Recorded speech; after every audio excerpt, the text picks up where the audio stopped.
เข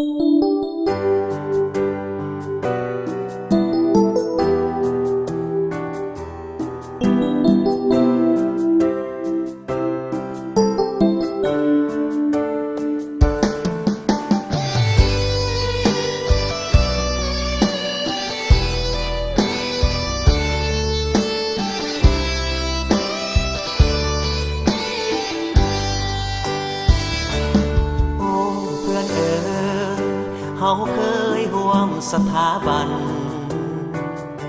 สนุกสุขสันต์ด้วยกันภายใต้สายข่าวต่างมุ่งมั่นใฝ่ฝันเอาปริญญาเพื่อความก้าวหน้าเพื่อประสาสุขีโอ้เพื่อนเอ๋ยเขาเคยร่วมวิทยาคารสนุกสุขสันต์ด้วยกันมานานหลายปีความสุขความทุกข์เจ็บป่วยสวยกันทันทีเป็นน้องเป็นพี่มุ่งสู่จุดหมายปลายทางมาวันนี้วันที่5 ปริญญาเป็นวันน้ำตาเพื่อนเฮาหลั่งไหลให้กันตื่นเต้นตั้งใจบ่มีสิ่งที่เปรียบปานมีเพียงน้ำตาเท่านั้นหลั่งลงสลองวันใสโอ้เพื่อนเอ๋ยเฮาเคยร่วมสถาบันบัดนี้ถึงวันเพื่อนเฮาต้องพากจากไป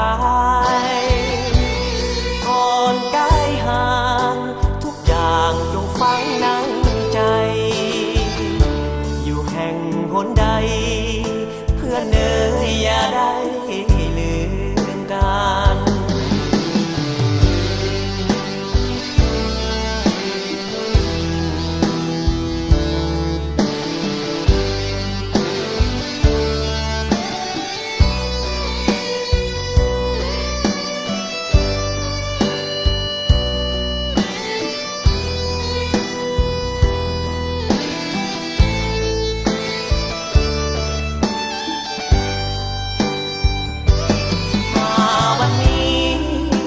วันที่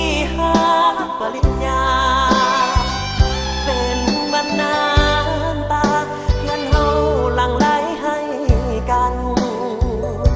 ตื่นเต้นตั้งใจบ่มีสิ่งที่เปรียบปานมีเพียงน้ำตาเท่านั้นหลั่งลงสลองวันใสโอ้เพื่อนเอ๋ยเฮาเคยร่วมสถาบันบัดนี้ถึงวันเพื่อนเฮาต้องพากจากไป